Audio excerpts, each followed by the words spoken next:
السلام علیکم ورحمۃ اللہ وبرکاتہ۔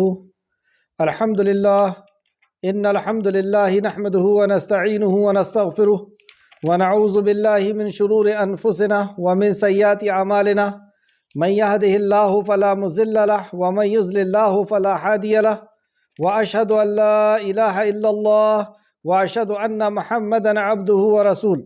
اما بعد فإن خیر الحدیث کتاب اللہ وخیر الہدی ہدی محمد صلی اللہ علیہ وآلہ آلہ وسلم وشر الامور محدثاتها وکل محدثۃ بدعہ وکل بدعۃ ضلالہ وکل ضلالۃ فی النار۔ رب اشرح لی صدری ویسر لی امری ویسر لی امری ویسر لی امری واحلل عقدۃ من لسانی یفقہوا قولی۔ اللہم لا سہلا الا ما جعلتہ سہلا وانت تجعل الحزن اذا شئت سہلا، آمین یا رب العالمین۔ ہر قسم کی تعریف اور شکر اللہ رب العزت کے لیے ہے، جو ساری کائنات کا خالق، ساری کائنات کو وجود بخشنے والا، ہر مخلوق کی حفاظت کرنے والا اور ہر مخلوق کی ہر قسم کی ضرورتوں کا پورا کرنے والا صرف اور صرف اللہ وحدہ لا شریک کی ذات ہے، اور وہی تعریف اور شکر کے لائق ہے۔ درود و سلام ہو انبیاء اکرام پر، جنہیں جن اور انس کی رشد و ہدایت کے لیے مبعوث فرمایا گیا، خصوصاً نبی مکرم رحمۃ للعالمین امام الانبیاء محمد صلی اللہ علیہ وسلم پر۔ معزز سامعین اکرام، سورہ فتح کی آیت نمبر 8 سے آج کلاس رہے گی۔ پچھلی کلاس میں ہم نے دیکھا کہ عمرہ کے لیے نبی کریم صلی اللہ علیہ وسلم نے حکم دیا، اور صحابہ اکرام آپ کے ساتھ عمرہ کے لیے گئے، لیکن راستے میں مشرکین مکہ نے، قریش نے ان کو روک لیا اور عمرہ کرنے جانے سے منع کر دیا، اور وہاں پر جنگ نہ کر کے نبی کریم صلی اللہ علیہ وسلم نے یہ بہتر سمجھا کہ صلح کی جائے۔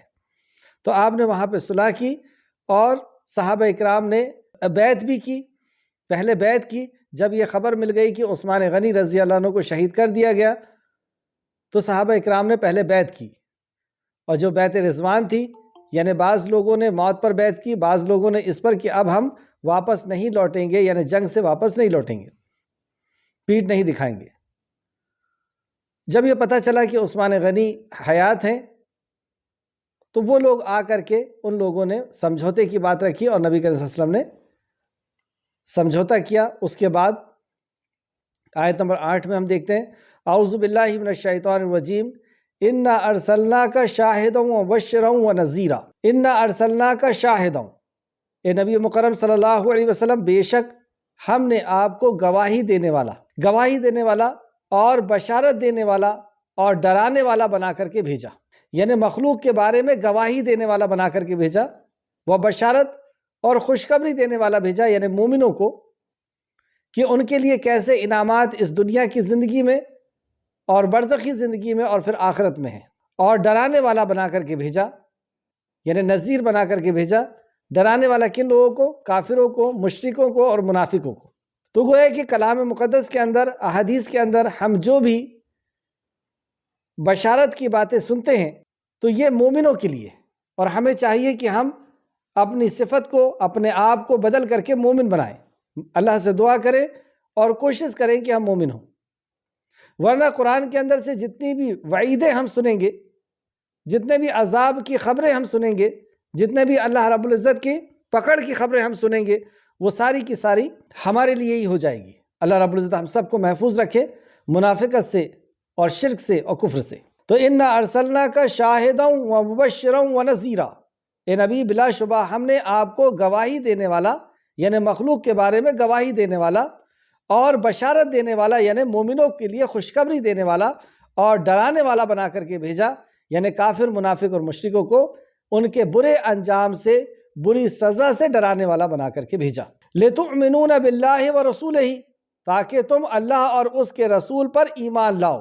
یہ جو مخلوق کے بارے میں گواہی دی جا رہی ہے کہ یہ مخلوق بنی ہوئی ہے، اس کا مطلب یہ ہے کہ اس کا کوئی خالق ہے، اسے دکھا کر کے تمہیں تمہارے رب کی معرفت کرائی جا رہی ہے۔ اور جنہوں نے ایمان لے آیا اپنے رب پر، نبی پر، آخرت کے دن پر، تو ان کو یہ مومن ہے، اور ان کو خوشخبری سنائی جا رہی ہے۔ اور جس نے انکار کر دیا، یا جس نے شک رکھا، یا جس نے اللہ کو بھی مارا اور دوسروں کو بھی مانا، تو ان کے لیے نذیر ہے، ان کے لیے ڈرانے والے ہیں۔ یہ کیوں ہوا ایسا؟ تاکہ تم اللہ اور اس کے رسول پر ایمان لے آؤ، اور ایمان لانے کے بعد وَتُعَزِّرُوهُ، اور تم اس کی مدد کرو، اس کی مدد یعنی دین کی مدد، دین کے پر اطاعت کرو اور اس کا ادب کرو، وَتُوَقِّرُوهُ، اور تم اس کا ادب کرو۔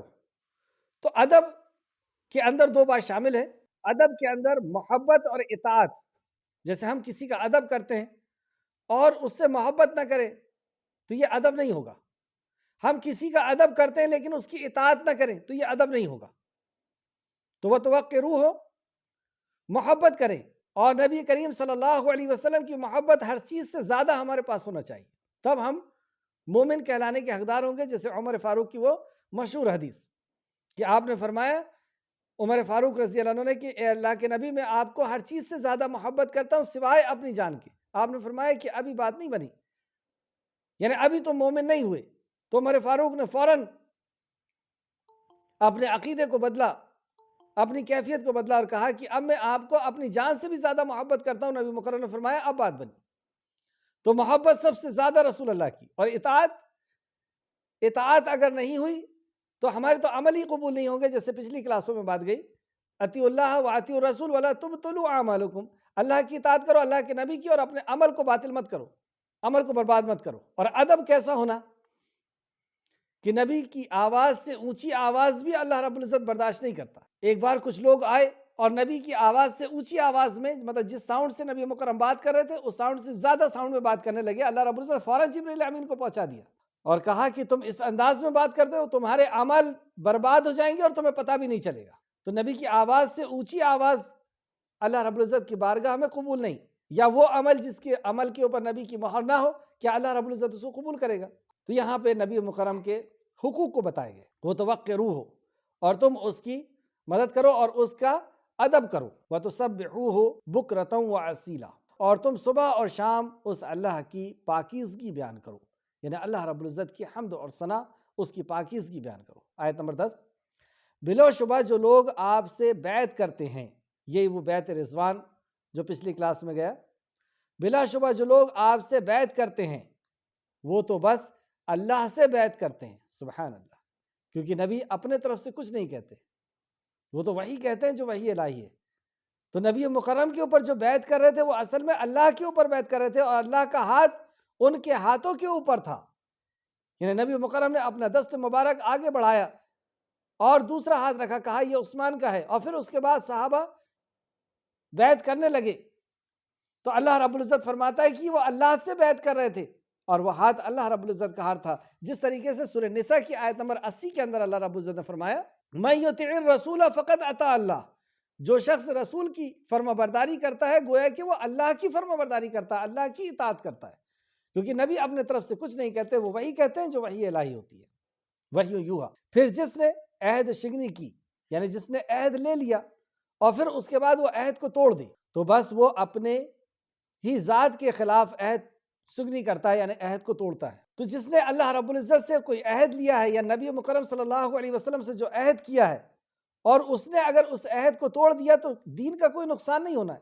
اللہ رب العزت کی شان اس میں اور اللہ رب العزت کا مقام و مرتبہ کچھ کم نہیں ہونا ہے۔ جس نے عہد کو توڑا ہے نقصان اسی کا ہونا ہے، اور جس نے وہ عہد پورا کیا جو اس نے اللہ سے باندھا تھا تو ان قریب وہ اسے بہت بڑا اجر دے گا۔ تو جس نے اللہ رب العزت سے عہد کیا ہے اور اس عہد کو وہ پورا کرے تو اللہ رب العزت اسے بڑا اجر دے گا۔ اس میں ہمارے لیے نصیحت یہ ہے کہ ہم اگر کوئی اللہ رب العزت سے عہد کرتے ہیں تو اس عہد کا پاس و لحاظ رکھیں۔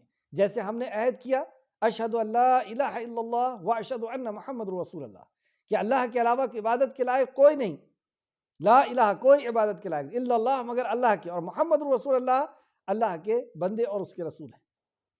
جیسے ہم نماز کے اندر عہد کرتے ہیں، ایاک نعبد و ایاک نستعین، کہ ہم تیری ہی عبادت کرتے ہیں، تجھی سے مدد چاہتے ہیں۔ اور ایسے جو بھی عہد ہم کرتے ہیں اس پہ ہمیں چاہیے کہ ہم اس پہ قائم رہیں، اور اگر ہم اس پہ قائم نہیں رہے تو کسی اور کا نقصان نہیں، ہمارا ہی نقصان ہوگا۔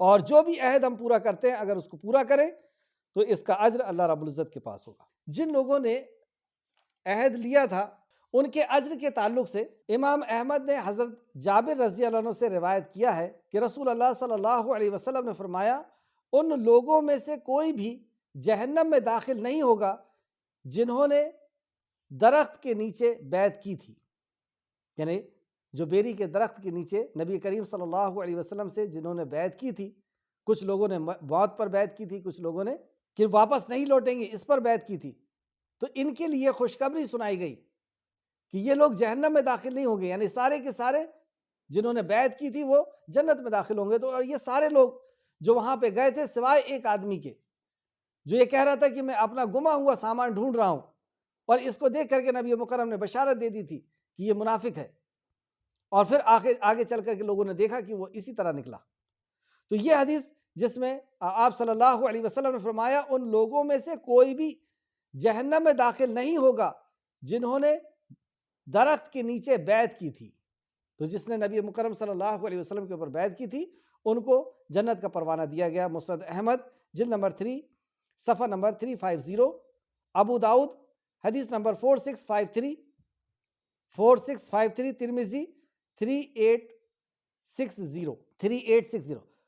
سورہ فتح کی آیت نمبر 18، اے پیغمبر جب مومن درخت کے نیچے آپ کی بیعت کر رہے تھے کوئی شک نہیں کہ اللہ ان سے راضی ہو گیا۔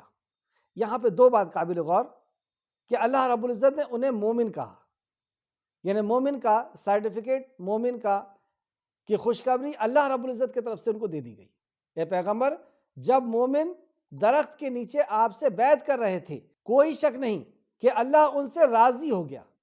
تو اللہ جس سے راضی ہو گیا اس سے بڑی خوشخبری اس کے لیے اور کیا ہو سکتی؟ چنانچہ ان کے دلوں میں جو تھا وہ ان سے مغلوم کر دیا گیا، ان پر تسلی نازل کر دی گئی، یعنی جو ان کو گھبراہٹ اور بے چینی تھی وہ دور کر دی گئی اور ان کے لیے تسلی نازل کر دی گئی، اور انہیں بدلے میں فتح عنایت کی گئی، یعنی اس کے بعد جو فتوحات ہونا تھا وہ ساری کی ساری ان کو عنایت کی گئی۔ آیت نمبر 11، دیہاتیوں میں سے پیچھے چھوٹ جانے والے لوگ آپ سے ضرور کہیں گے ہمارے مالوں اور ہماری اہل و عیال نے ہمیں مشغول رکھا، لہٰذا آپ ہمارے لیے مغفرت کی طلب کریں، مغفرت کی دعا کریں۔ وہ اپنی زبان سے وہ بات کہتے ہیں جو ان کے دلوں میں نہیں۔ جب نبی مکرم صلی اللہ علیہ وسلم عمرہ کی نیت سے جانے کے لیے لوگوں کو اعلان کیا مدینہ کے اندر اور مدینہ کے قرب زوار میں، تو جو مومن تھے وہ تو آپ کے ساتھ ہو لیے، لیکن جو منافق تھے انہوں نے یہ کہا کہ یہ تو عمرہ کرنے کے لیے مکہ میں جا رہے ہیں اور یہ مکہ سے اب بچ کر کے واپس نہیں آ سکتے، کیونکہ یہ لڑائی کی نیت سے ہتھیار لے کر کے نہیں جا رہے ہیں، نہ ان کے پاس بھالے ہیں، نہ تلواریں ہیں، نہ ڈھال ہے، کوئی بھی ہتھیار، کوئی بھی سامان نہیں، یہ تو صرف احرام باندھ کر کے جانوروں کو لے کر کے عمرہ کرنے جا رہے ہیں، مکہ کے لوگ ان کو پکڑ کر کے ختم کر دیں گے، یہ تباہ اور برباد ہو جائیں گے، اور ان لوگوں نے وہاں جانے کا انکار کر دیا۔ تو یہ جو نیک کام کے لیے نبی کریم صلی اللہ علیہ وسلم نے انہیں آواز دی تھی، انہوں نے نبی کے حکم کا انکار کیا۔ نبی کے حکم کا انکار کرنے کی وجہ یہ کیا بتاتے ہیں کہ ہمارے مالوں اور ہماری اہل و عیال نے ہمیں مشغول رکھا۔ آج ہم بھی اللہ کے حکم کو یا نبی کے حکم کا جو انکار کرتے ہیں اس کی کیا وجہ ہوتی ہے؟ اس کی یہی وجہ ہوتی ہے دنیا کا ڈر، یا تو دنیا ہاتھ سے چلے جائے گی، یا مال ہاتھ سے چلا جائے گا، یا اہل و عیال کا نقصان ہو جائے گا۔ اسی ڈر سے انہوں نے اطاعت نہیں کی، تو ان کے اوپر حکم لگایا گیا منافقت کا۔ پھر سے آیت دیکھیں، دیہاتیوں میں سے پیچھے چھوٹ جانے والے، یعنی انہوں نے نبی کے بات پر، نبی کے حکم پر لبیک نہیں کہا، یہ پیچھے چھوٹ گئے، یہ عمرہ کرنے نہیں گئے، اور وہ جب نبی مکرم واپس لوٹ کے آئیں گے تو یہ آپ کے پاس آئیں گے اور کیا کہیں گے کہ ہمارے مالوں اور ہمارے اہل و عیال نے ہمیں پیچھے مشغول رکھا، مطلب ہم اس میں بزی ہو گئے تھے، مصروف ہو گئے تھے۔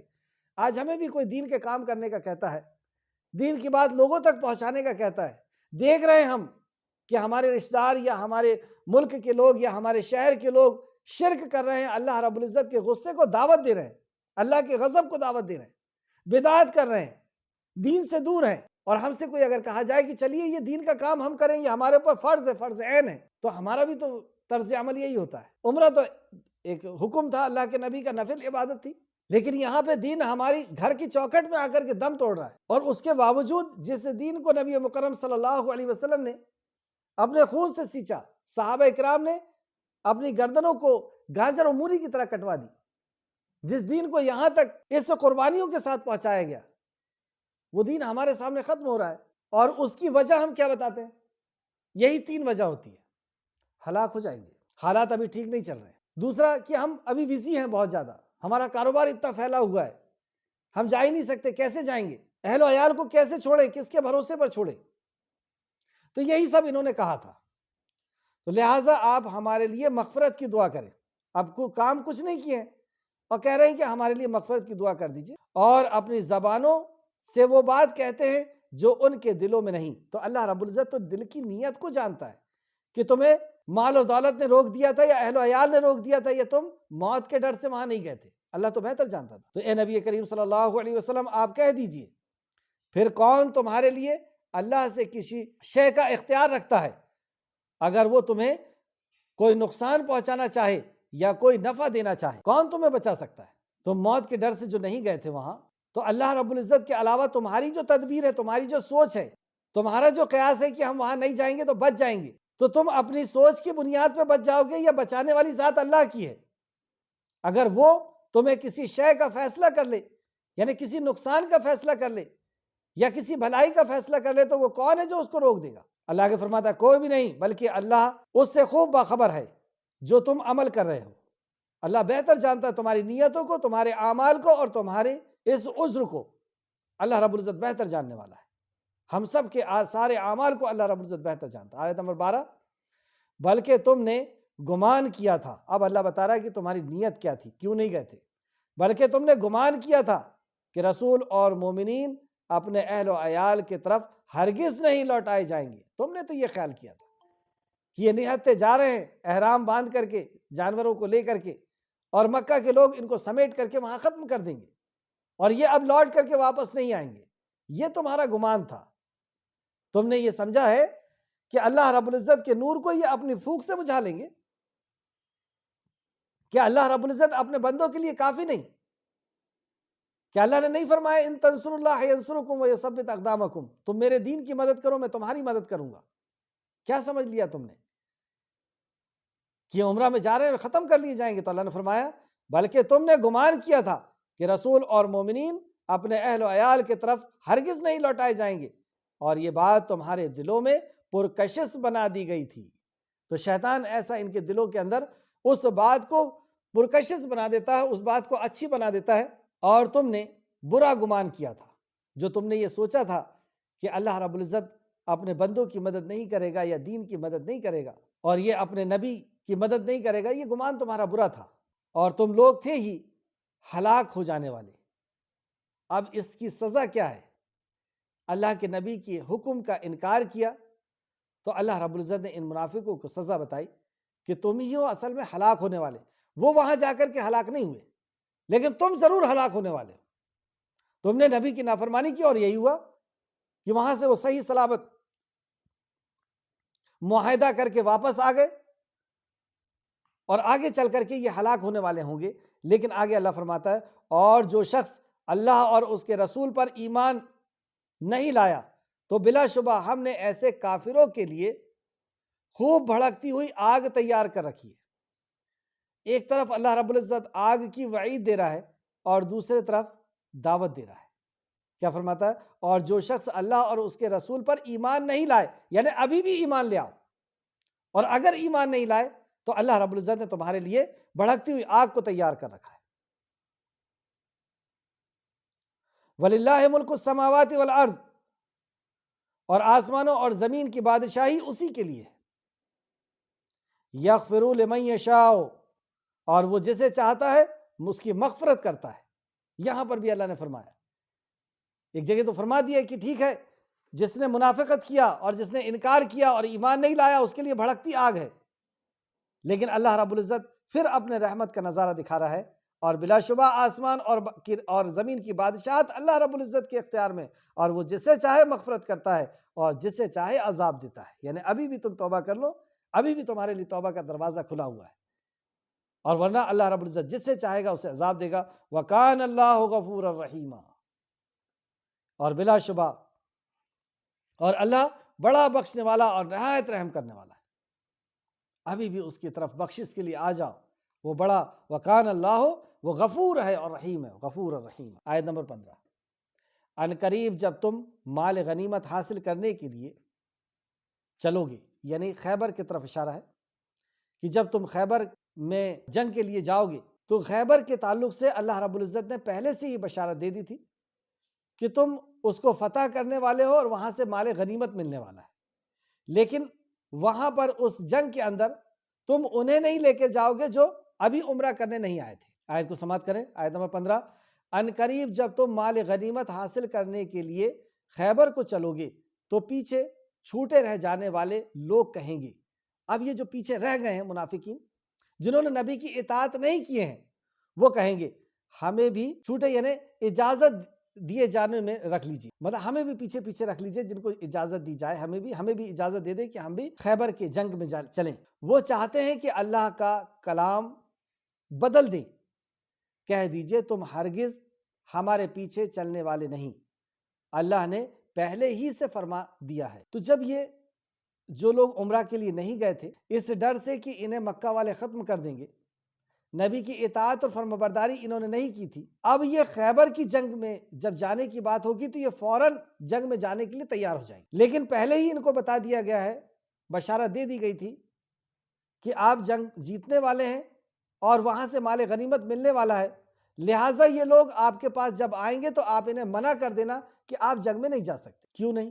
نیکی کا جو وقت تھا انہوں نے اس وقت کو گما دیا، تو آگے نیکی کرنے کا وقت ان سے چھین لیا۔ کتنی بڑی عبرت اور نصیحت ہے ہمارے کہ جب جہاں پر جو مطالبہ تھا دین کا، جب جس وقت نبی کا جو حکم تھا، اللہ رب العزت کا جو حکم تھا، اس کا اگر انکار کر دیے اور ان لوگوں نے یہی کیا تو آگے والے نیکی کرنے کی توفیق ان سے چھین لی گئی، یا نیکی کرنے کی اجازت ہی ان کو نہیں دی گئی۔ جیسے نماز کا جو وقت ہے، اس وقت کو چھوڑ کر کے اگر نماز پڑھیں تو دن بھر پڑھتے رہے، وہ اجر میں نہیں پہنچ سکتے۔ روزے کا جو رمضان المبارک کا جو صیام ہے، اس میں اگر اس کو چھوڑ دیے تو پھر پوری زندگی رکھتے رہے، وہاں اس مقام تک نہیں پہنچ سکتے۔ ایسی ایک ملک میں لوگوں نے نماز پڑھنا اور اذان دینا بند کر دیا، وہاں کی گورنمنٹ نے آرڈر پاس کر دی کہ یہاں پہ اب اذان بھی نہیں ہوگی اور نماز بھی نہیں ہوگی۔ تو جب سہولیت کا وقت ہے، اللہ کا حکم ہے اور بندہ عمل نہ کرے تو اللہ رب العزت ایسے حالات کو بھی لے آتا ہے،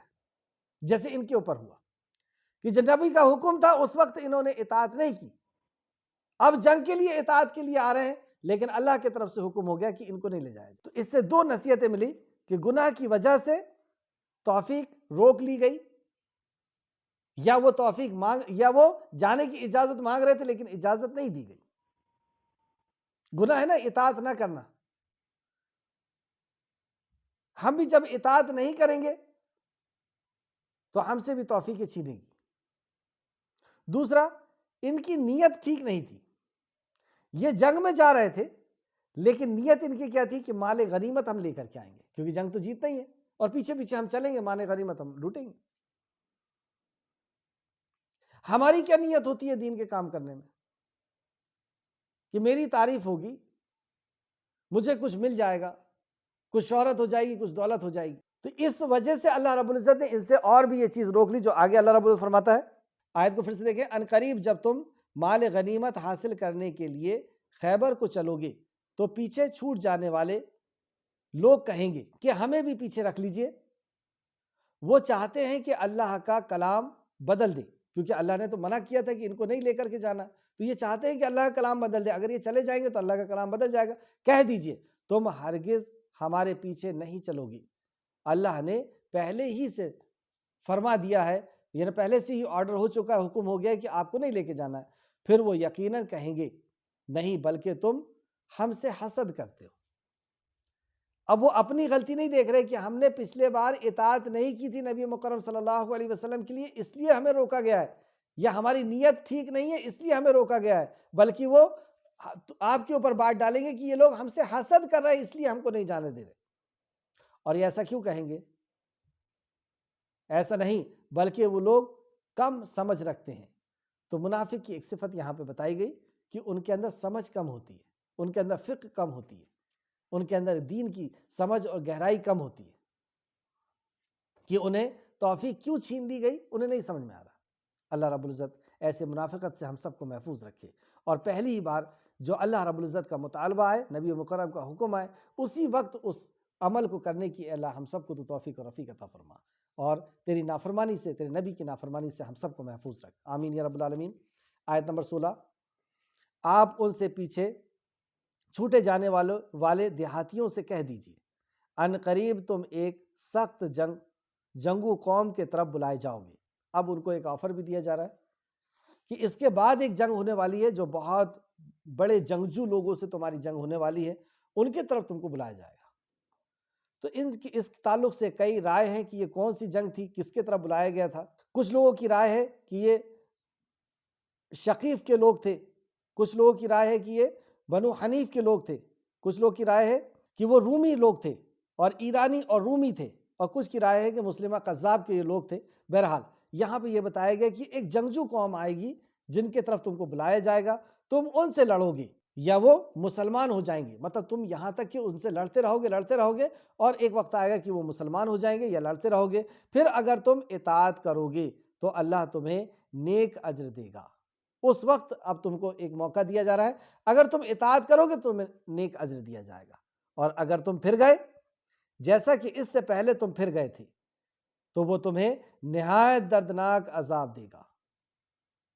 اگر تم نے پھر بھی اطاعت قبول کرنے کے بعد یا عہد کر لینے کے بعد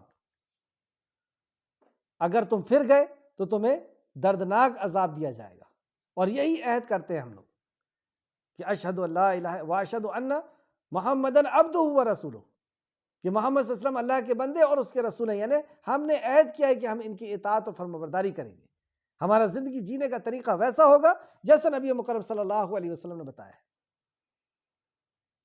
اس لیے اسلام کو چھوڑ دینے کی جو سزا ہے وہ مرتد کہلاتا ہے، اور مرتد کی سزا کہ وہ دنیا میں اور معاشرے کے اندر رہنے لائق وہ انسان نہیں ہے، اس کے لیے سزائے موت ہے۔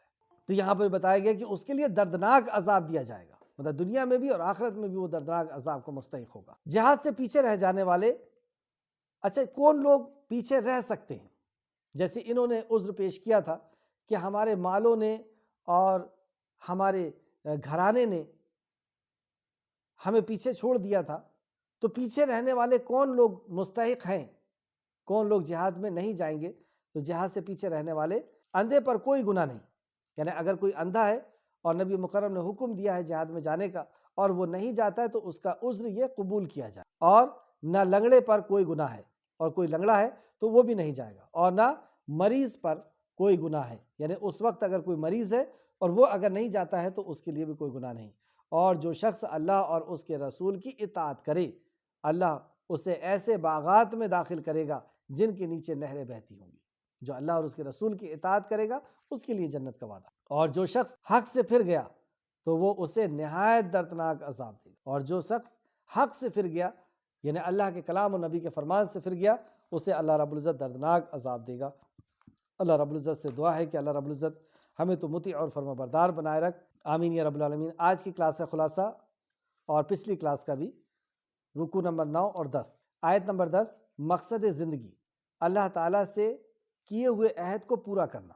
اب ہم بھی دیکھیں کہ ہم اللہ رب العزت سے کیا کیا عہد کرتے ہیں، نماز کے اندر ہو یا ویسے ہی ہم نے جو عہد کیا ہوا ہے، کون کون سے عہد ہیں، تو ہم اپنے عہد کو پورا کریں، یا ہم اگر کوئی عہد کرتے ہیں کہ اگر اس پریشانی سے نکل گئے تو ہم یہ عہد کرتے ہیں، یا کوئی بھی عہد ہم اگر اللہ رب العزت سے کر رہے ہیں تو اس عہد کو ہم کو پورا کرنا ہے۔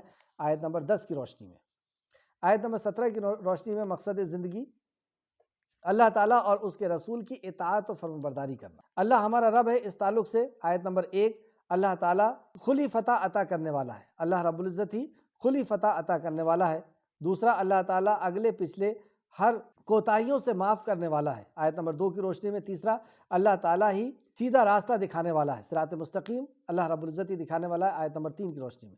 اللہ تعالیٰ ہی برائی کو دور کرنے والا ہے، آیت نمبر 5 کی روشنی میں، کہ ہمارے سے ہماری برائیوں کو دور کرنے والا بھی، اسی لیے ہمیں اللہ رب العزت سے ہی توفیق مانگنا چاہیے۔ لا حول ولا قوت الا باللہ، اے اللہ نہیں ہم کوئی نیکی کر سکتے یا نہیں ہم برائی سے بچ سکتے بغیر تیری توفیق کے۔ پانچواں، اللہ تعالیٰ منافق اور مشرک مردوں اور عورتوں کو سزا دینے والا ہے، آیت نمبر 6 کی روشنی میں۔ چھٹواں، جو اللہ تعالیٰ کے عہد کو توڑے گا اس کے عہد شکنی اس کا گناہ ملے گا، آیت نمبر 10 کی روشنی میں۔ جو اللہ تعالیٰ کے عہد کو پورا کرے گا اسے اللہ تعالیٰ بڑا اجر عطا فرمائے گا، آیت نمبر 10 کی روشنی میں۔ آٹھواں، اللہ تعالیٰ ہی زبردست مدد کرنے والا ہے۔ آیت نمبر 3 کی روشنی میں کہ اللہ رب العزت ہی مدد کرنے والا ہے اور ہمیں اسی سے امید وابستہ کرنا چاہیے، اسی سے امید لگانا چاہیے، اور اللہ رب العزت کے علاوہ کوئی اور مدد کے لیے نہیں ہو سکتا۔ 9واں، اللہ تعالیٰ ہی اپنی نعمت کی تکمیل کرنے والا ہے، اللہ ہی رب العزت اپنی نعمتوں کی تکمیل کرنے والا، آیت نمبر 2 کی روشنی میں۔ 10واں، اللہ تعالیٰ ہی مومنوں کے دلوں میں سکون نازل فرماتا ہے، آیت نمبر 4 کی روشنی میں۔ 11واں، اللہ تعالیٰ جاننے والا اور حکمت والا ہے، آیت نمبر 4 کی روشنی میں۔ 12واں، آسمانوں اور زمین کے لشکر اللہ ہی کے لیے ہیں، جو آیت نمبر 4 میں ہم نے کل پڑھا تھا، آسمانوں اور زمین کے لشکر اللہ ہی کے لیے ہیں۔ آیت نمبر 11، اللہ تعالیٰ کے فیصلے کو روکنے کا کوئی اختیار نہیں رکھتا، آیت نمبر 11 میں بتایا گیا کہ اللہ نے جو فیصلہ کر دیا اس کو روکنے کا اختیار کسی کو نہیں۔ اللہ تعالیٰ ہمارے اعمال سے باخبر ہے، ہم جو بھی عمل کر رہے ہیں اس سے اللہ رب العزت خبر رکھتا ہے، آیت نمبر 11 کی روشنی میں۔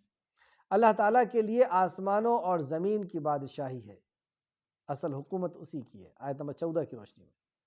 اللہ تعالیٰ جس کو چاہتا ہے بخش دیتا ہے اور جسے چاہتا ہے سزا دیتا ہے، آیت نمبر 14 کی روشنی میں۔ اللہ تعالیٰ بخشنے والا اور رحم فرمانے والا ہے، تو گویا کہ ہمیں اللہ رب العزت سے اپنے گناہوں کی معافی مانگنا چاہیے تاکہ وہ رحم فرمائے، آیت نمبر 14 کی روشنی میں۔ اطاعت کرنے والوں کو اللہ تعالیٰ اچھا اجر دیتا ہے، جو اللہ کی اطاعت کرتا ہے، اللہ کے نبی کی، اس کو بہتر اجر ملے گا، آیت نمبر 16 کی روشنی میں۔ منہ موڑنے والوں کو اللہ تعالیٰ دردناک عذاب دے گا، مطلب جس نے نبی کی اطاعت سے منہ موڑا، جیسے انہوں نے اطاعت سے منہ موڑا تھا اور بعد میں بھی اطاعت سے جنہوں نے منہ موڑا تو ان کے لیے وعید ہے کہ انہیں دردناک عذاب دیا جائے گا۔ جو کوئی اللہ تعالیٰ اور اس کے رسول کی اطاعت کرے گا، اللہ تعالیٰ ایسے باغوں میں داخل کرے گا جن کے نیچے نہریں بہتی ہوں گی، آیت نمبر 17 میں۔ ایمان نہ لانے والوں کے لیے اللہ تعالیٰ نے جہنم تیار کر رکھی ہے، آیت نمبر 13 کی روشنی میں۔ رسول اللہ صلی اللہ علیہ وسلم ہمارے رہنما ہے۔ نمبر 1، رسول اللہ صلی اللہ علیہ وسلم نے سیدھے راستے پر چلنا سکھایا، آیت نمبر 2 کی روشنی۔ دوسرا، رسول اللہ صلی اللہ علیہ وسلم نے ایمان میں اضافہ کرنا سکھایا، آیت نمبر 6 کی روشنی میں، تفسیر کی روشنی میں۔ تیسرا، رسول اللہ صلی اللہ علیہ وسلم نے اللہ تعالیٰ کی گواہی دینا سکھایا، اللہ رب العزت کی گواہی دینا سکھائی کہ کس طریقے سے گواہی ہوگی، آیت نمبر 8 کی روشنی میں۔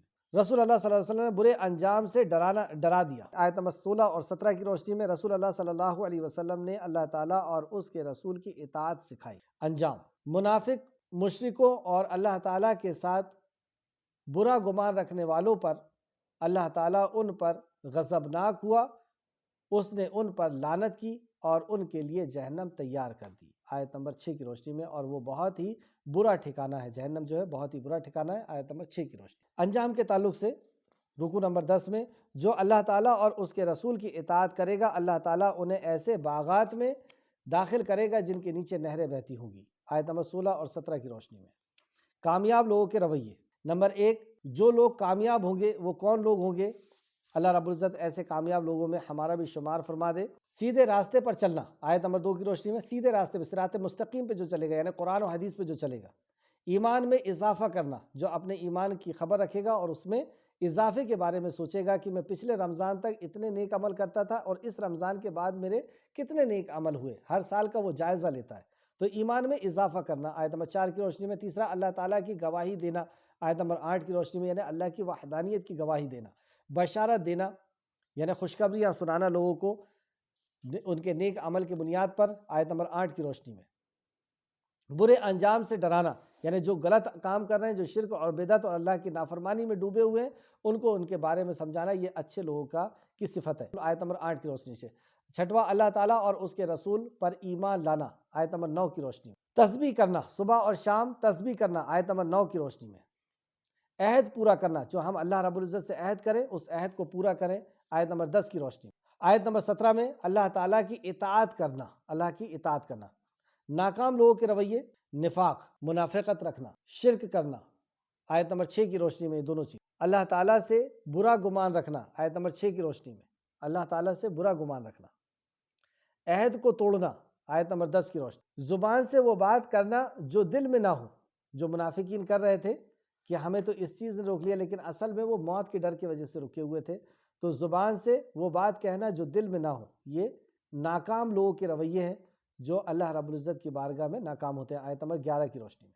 دوسرا، برے گمان کو اچھا سمجھنا، آیت نمبر 12 کی روشنی میں۔ اللہ تعالیٰ اور اس کے رسول پر ایمان نہ لانا، آیت نمبر 13 کی روشنی میں بات کو تھوڑا سمجھنا، آیت نمبر 15 کی روشنی میں حسد کرنا، ناکام لوگوں کے رویے، آیت نمبر 15 کی روشنی میں حسد کرنا، اللہ تعالیٰ کے حکم سے منہ موڑنا، آیت نمبر 16 کی روشنی میں آؤ کچھ کر لیں، اللہ تعالیٰ کے دین پر چلنے کے لیے ایمانی عہد کرنا ہے اور اللہ تعالیٰ سے اس کے لیے توفیق مانگنا ہے۔ اللہ تعالیٰ کا کام کے لیے منافقوں کی طرح کبھی عہد شکنی نہیں کرنا، یعنی عہد کو نہیں توڑنا ہے انشاءاللہ تعالیٰ۔ منزل کہاں ہے ہماری؟ نمبر 1، کیا میں نے سیدھے راستے پر چلنے کا ارادہ کر لیا ہے؟ کیا میں نے ایمان میں اضافے کے لیے کوشش کرنے کا ارادہ کر لیا ہے؟ کیا میں نے اللہ تعالیٰ کی گواہی دینے کا ارادہ کر لیا ہے؟ کیا میں نے آج کی کلاس میں کیا میری یہ کیفیت رہی؟ کیا میں نے بشارتیں دینے کا ارادہ کر لیا ہے کہ لوگوں کو بشارتیں دینا ہے، جیسے نبی کریم صلی اللہ علیہ وسلم نے بشارت دیے اور آپ کے آنے کا ایک مقصد اللہ رب العزت نے فرمایا وَشَاهِدًا وَبَشِّرًا وَنَذِيرًا۔ کیا میں نے برے انجام سے ڈرانے کا ارادہ کر لیا ہے؟ کیا میں نے اللہ تعالیٰ سے برے گمان رکھنے سے بچنے کا ارادہ کر لیا ہے؟ کیا میں نے اللہ تعالیٰ کے عہد کو پورا کرنے کا ارادہ کر لیا ہے؟ جو ہم نے عہد کیا ہے اللہ رب العزت سے، ایاک نعبد و ایاک نستعین، یہ جو کلمے کا ہم نے جو عہد کیا ہے، کیا ہم نے اس کو پورا کر لیا ہے؟ کیا میں نے برے گمان کو اچھا سمجھنے سے بچنے کا ارادہ کر لیا ہے کہ جو میں گمان کرتا ہوں کہ ایسا سے ایسا ہے اور اس کو بغیر دلیل کے، تو اس سے بچنے کا کیا میں نے ارادہ کر لیا ہے؟ کیا میں نے زبان سے وہ بات نہ کہنے کا ارادہ کیا ہے جو دل میں نہیں، کیا جو منافق لوگوں نے کیا تھا؟ تو کیا میں نے اللہ تعالیٰ کے حکم سے منہ موڑنے سے بچنے کا ارادہ کر لیا ہے کہ جو اللہ کے نبی کا حکم ہے، جو اللہ کا حکم ہے اس سے ہمیں منہ نہیں موڑنا ہے۔ اللہ رب العزت سے دعا ہے کہ جو کچھ بھی ہم نے سمجھا سیکھا اس پہ ہمیں مزید غور و فکر کرنے کی توفیق اور رفیق عطا فرما۔ اے خالق مالک، جب تک ہمیں زندہ رکھ، اس کلام سے ہمیں علم حاصل کرنے کی توفیق دے، اس پہ تدبر کرنے، اس پر ایمان لانے اور اخلاص کے ساتھ عمل کرنے کی توفیق اور رفیق عطا فرما۔ جب تک ہمیں زندہ رکھ، ایمان کے ساتھ ہمیں زندہ رکھ اور خاتمہ بالخیر ہمارا فرما دے، اور نیکوکاروں میں ہمارا شمار فرما دے۔ آمین یا رب العالمین۔ السلام علیکم ورحمۃ اللہ وبرکاتہ۔